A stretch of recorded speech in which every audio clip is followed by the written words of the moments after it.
Assalamualaikum warahmatullahi wabarakatuh.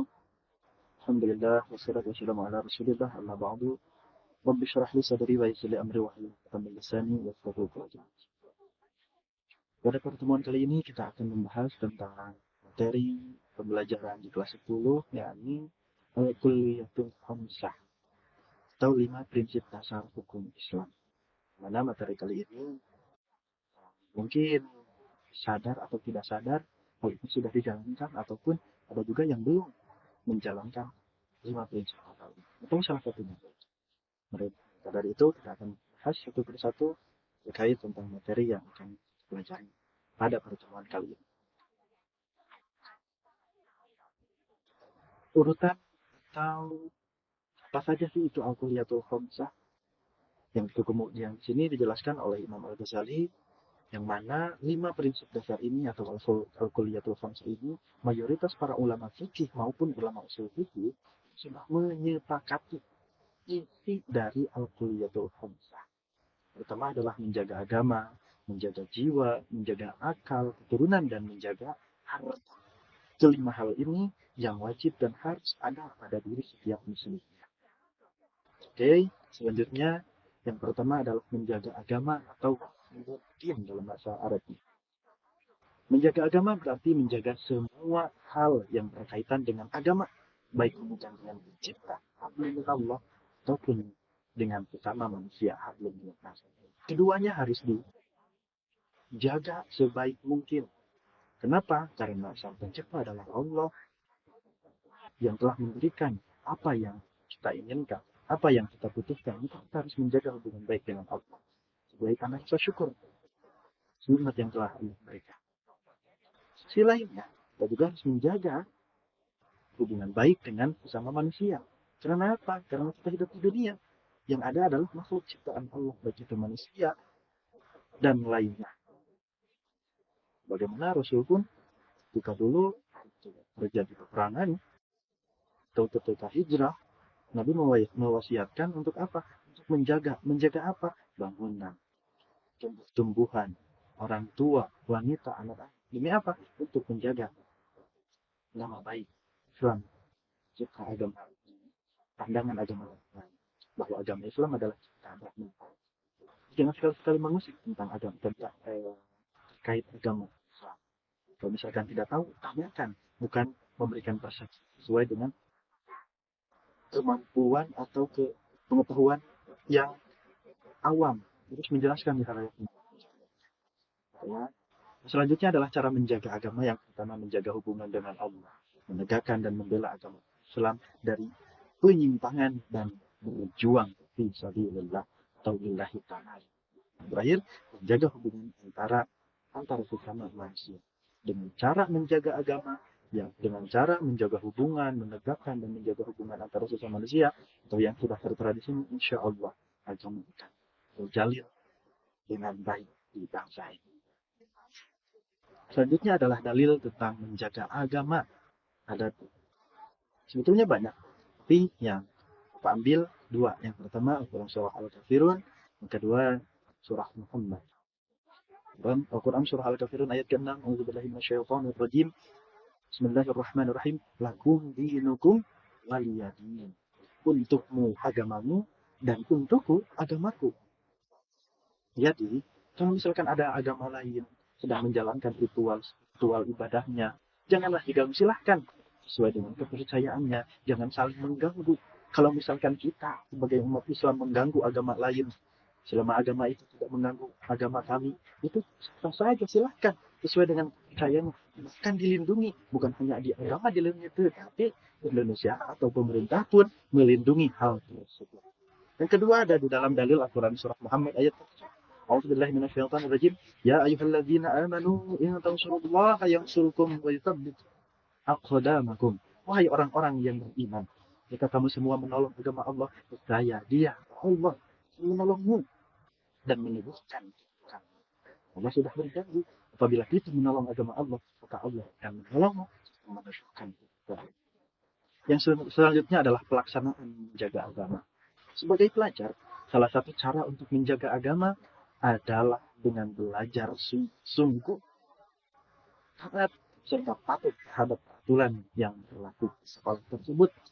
Bukan hanya di sekolah, tapi menjaga agama itu lebih luas lagi. Di mana kalian berpijak, disitulah hal-hal sekecil apapun tentang agama wajib dan patut untuk kalian praktekkan. Selanjutnya adalah manfaat menjaga agama. Agama Islam menjadi pedoman hidup manusia. Agama Islam dipelihara melalui dakwah dan lain-lain. Masih banyak manfaat menjaga agama. Selanjutnya adalah menjaga jiwa. Atau dalam bahasa Arabnya adalah hifdzun nafs. Menjaga jiwa berarti memberikan perlindungan pada jiwa dari sesuatu yang membahayakan, baik dari dalam ataupun dari luar. Cara menjaga jiwa, pertama, mengkonsumsi makanan dan minuman yang halal serta baik, berolahraga dan beristirahat yang cukup, membantu orang yang membutuhkan, menghindari perilaku yang melukai diri sendiri dan orang lain, serta selalu ingat dan takut atas dosa apabila melukai diri sendiri atau bahkan sampai melukai orang lain. Dengan cara menjaga jiwa ini, maka akan menjadikan diri kita menjadi diri yang sehat. Bukan hanya sehat zahir, tapi batinnya pun. Karena apa? Karena dengan menjaga jiwa, semua kebutuhan zahir dan batin akan terwujud. Bagaimana Allah firmankan dalam Al-Quran surah Al-Maidah ayat 32. A'udzu billahi minasyaitonir rajim. Min ajli dzalika katabna 'ala bani Israil annahu man qatala nafsan بغير نفس أو فساد في الأرض فكأنما قتل الناس جميعا لا يصدق الله العظيم.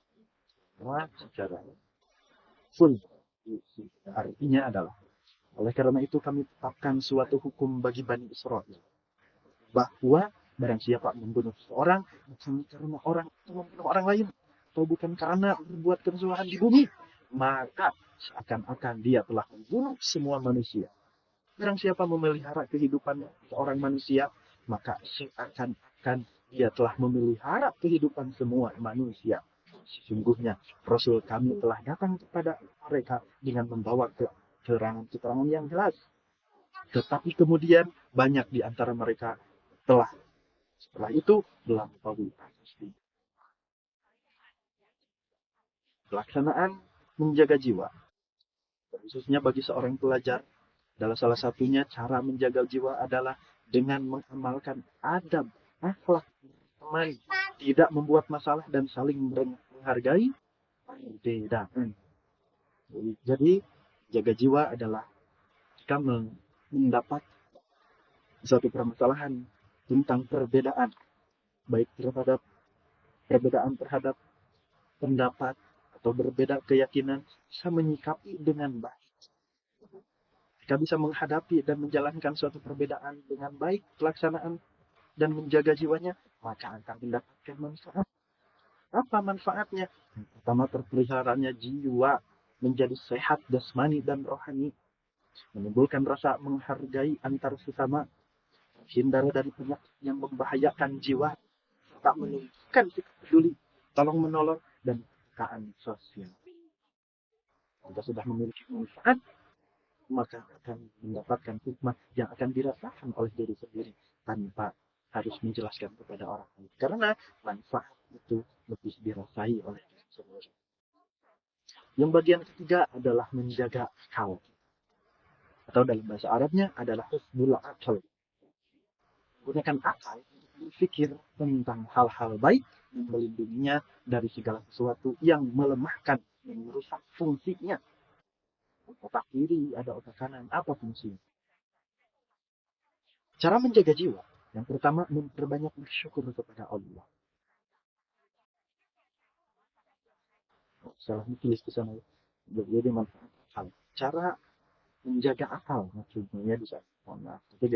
Memperbanyak bersyukur kepada Allah. Dua, menjadikan akal untuk memperhatikan kekuasaan Allah. Sebagaimana Allah berfirman, Allah menciptakan mata, memberikan kenikmatan mata, telinga, hidung, dan lain hal, semua alat indera yang mana benda tersebut diseskan atau dipergunakan dengan sebaik-baiknya atau di dalam tempat ini malah ditempatkan bukan pada tempatnya. Seharusnya melihat melihat pemandangan atau melihat hal-hal yang Allah izinkan atau kekuasaan Allah sehingga bisa berprestasi melihat kekuasaan Allah yang lebih besar. Akan tetapi malah dilihat memperlihatkan atau mempergunakan mata ini dalam hal-hal yang dimurkai oleh Allah. Selanjutnya menggunakan akal untuk memperoleh ilmu pengetahuan. Bukan hanya ilmu tentang agama, tapi di sekolah ilmu terkait dengan ilmu pengetahuan itu wajib kalian miliki. Karena ilmu itu akan memudahkan di jalan hidup kita semua. Selanjutnya adalah menjadikan akal untuk berpikir hal-hal yang bermanfaat. Akan digunakan untuk hal-hal yang negatif, mencelakakan orang lain, jahil kepada orang lain, itu termasuk yang tidak bermanfaat. Nah, selanjutnya menjadi akal untuk mengingat akhirat. Karena hidup kita di dunia ini hanyalah sementara atau hanyalah di dunia permainan yang sesungguhnya itu adalah akhirat. Akan tetapi dunia ini adalah jalan untuk mencari amal kebaikan sebanyak mungkin. Tabung dan dicari, bukan dicari tapi dihasilkan di mana di akhirat nanti. Ya. Selanjutnya adalah menghindari perilaku yang merusak akal. Banyak hal-hal yang merusak akal, bukan hanya memikirkan, tetapi mengkonsumsinya pun itu berakibat fatal terhadap pikiran atau akal kita. Contohnya mabuk-mabukan, minuman khamar itu akan merusak akal kita. Dengan mengkonsumsi alkohol berarti salah satunya tidak menerapkan atau tidak akan bisa dimiliki oleh seorang muslim atau siapapun dalam hal menjaga akalnya. Allah Subhanahu wa taala berfirman dalam Al-Qur'an surah Ali Imran ayat 7. A'udzu billahi minasyaitonir rajim. Walladzi anzala 'alaikal kitaba min ayatin muhkamatun ummul kitab wa ukhra mutasyabihat al-ayat. Ialah yang menurunkan kitab Al-Quran kepada Muhammad di antara ada ayat-ayat yang tamat itu pokok-pokok kitab yakni Al-Quran dan yang lainnya mutasyabihat. Itulah pokok-pokok kita. Adapun orang-orang dalam hatinya condong pada kesesatan, mereka mengikuti mutasyabihat untuk mencari-cari fitnah dan mencari-cari takwilnya. Padahal tidak ada yang mengetahui takwilnya kecuali Allah. Dan orang-orang yang ilmunya mendalam berkata kami beriman kepadanya yakni Al-Quran semuanya dari sisi Allah Tuhan kami tidak ada yang dapat mengambil pelajaran kecuali orang yang berakal. Jadi di dalam ayat Al-Quran itu ada ayat yang dinamakan mutasyabihat, ada ayat muhkamat. Ayat muhkamat adalah ayat-ayat yang dapat dipahami maknanya secara kasat mata. Kita dapat memahami ayat-ayat Al-Quran tersebut maknanya dengan membaca artinya. Di ayat mutasyabihat itu harus diterjemahkan atau dijelaskan dengan takwil, dengan beberapa penjelasan dari tafsir-tafsir yang lain. Allah dijelaskan juga oleh para ulama maksudnya seperti apa. Itulah ayat-ayat mutasyabihat. Tidak bisa seenaknya kita ajarkan kepada orang lain tanpa melalui pembelajaran tafsir yang harus diperdalam terlebih dahulu. Itu adalah ayat mutasyabihat. Selanjutnya pelaksanaan menjaga akal. Menjaga akal adalah bagi seorang pelajar khususnya yang muslim. Cara menjaga akal adalah dengan belajar dengan giat, melajari membaca Al-Quran, buku dan mengonsumsi makanan-makanan atau minuman yang halal serta menyehatkan dan juga menggunakan waktu dengan kegiatan yang bermanfaat. Apa aja manfaat menjaga akal? Ya, pertama dapat menjaga diri dari perbuatan tercela. Selanjutnya dapat berpikir kritis dan rasional. Akalmu tidak terganggu oleh konsumsi hal-hal yang buruk. Selanjutnya dapat membedakan antara yang benar dan yang salah, yang baik dan yang merusak. Yang selanjutnya adalah dapat memunculkan ide atau gagasan dan saran untuk memajukan Islam. Yang terakhir, menjadi bijak dalam memutuskan atau menentukan suatu putusan yang dia harus lakukan. Yang kelima, adalah menjaga keturunan atau hifdzun nasbi atau hifdzun nas. Berarti melindungi keturunan atau keluarga dari sesuatu yang menimbulkan keburukan. Misalnya menjaga nama baik keluarga. Karena kalau misalkan ada salah satu keluarga di antaranya melakukan hal-hal yang buruk, itu tidak disebutkan nama anak tersebut, tetapi atas nama orang tuanya siapa, siapa gurunya. Itu nanti ke bawahnya akan citra nama baiknya itu akan buruk. Gimana cara menjaga keturunan? Salah lagi. Menjaga keturunan adalah melakukan pernikahan yang sah. Karena apa?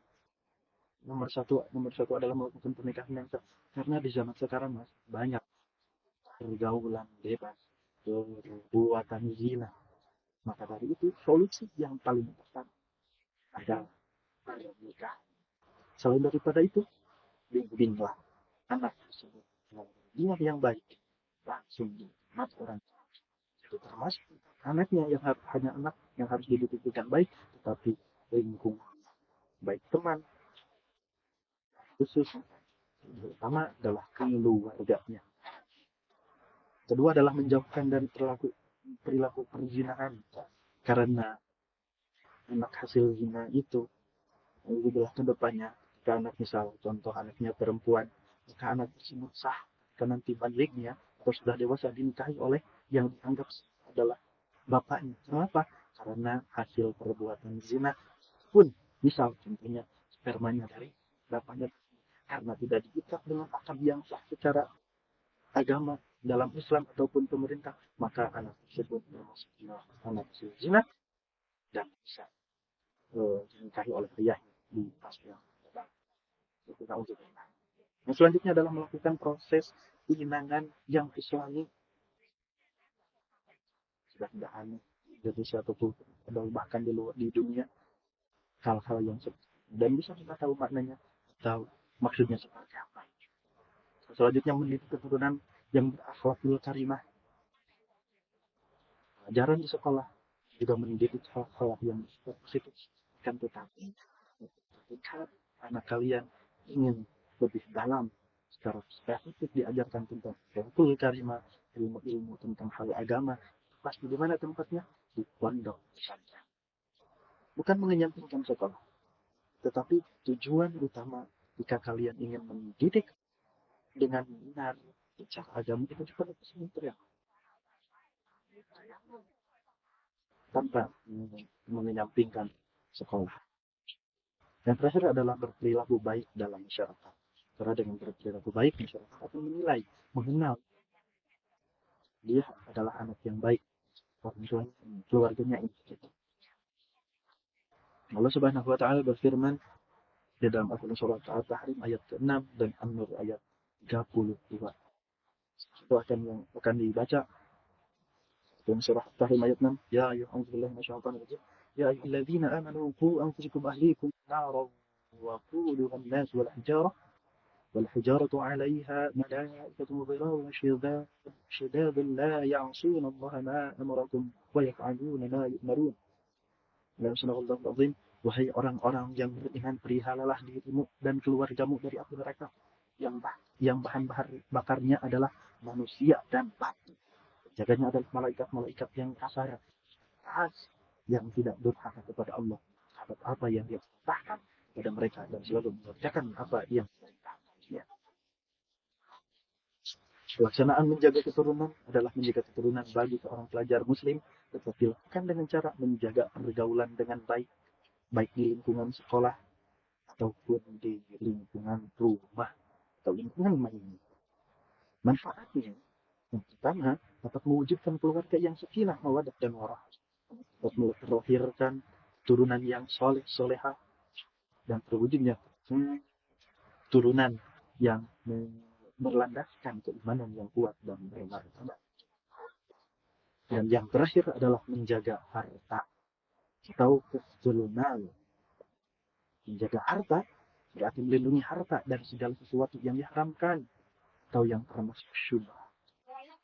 Jadi hal sekecil apapun dijaga, termasuk syubhat adalah hal-hal yang belum tentu atau belum jelas hukumnya ini haram atau halal, karena kepemilikannya. hal yang belum jelas kepemilikan itu jaga, jangan sampai dikonsumsi, dimiliki, ataupun ketika belum jelas kepemilikannya jangan sampai kita ingin memiliki. Bagaimana cara menjaganya? Bagaimana cara menjaganya? Yakni memperoleh harta dengan cara yang halal. Jangan sampai bagaimana main judi online, uangnya dipakai untuk diri sendiri, keluarga, ke anak, tidak dengan cara seperti itu. Yang kedua adalah menyimpan harta di tempat yang aman. Silakan disimpan di sendiri, di rumah ataupun di tempat-tempat yang kalian percaya. Yang ketiga, menafkahkan hartanya di jalan Allah, dari riba ataupun hidup poya-poya. Menggunakan harta untuk memenuhi kebutuhan, membantu orang lain, dan tegaknya Islam. Bagaimana Allah Subhanahu wa taala berquran dalam Al-Qur'an surah Al-Baqarah ayat 267. أعوذ بالله من الشيطان الرجيم يا أيها الذين آمنوا أنفقوا من طيبات ما كسبتم ومما أخرجنا لكم من الأرض ولا تيمموا الخبيث منه ينفقون ولستم آخذين إلا أن تغمضوا فيه واعلموا أن الله غني حميد. Subhanallahul azim.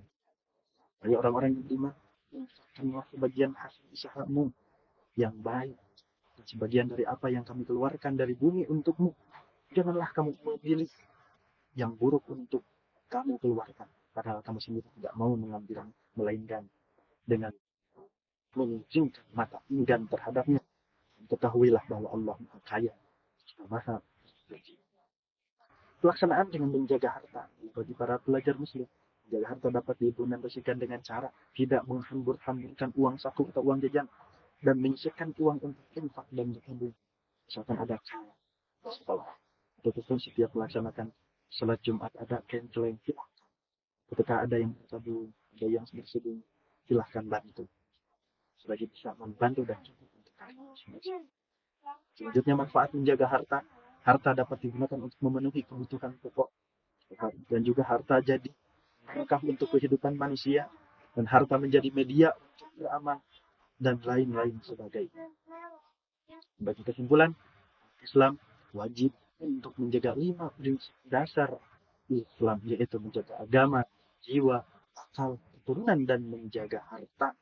Dengan menjaga kelima hal tersebut dalam kehidupan sehari-hari, maka seorang muslim akan menjadi sosok yang lebih baik dan dicintai oleh Allah Subhanahu wa taala. Terima kasih atas perhatiannya. Mudah-mudahan bermanfaat. Assalamualaikum warahmatullahi wabarakatuh.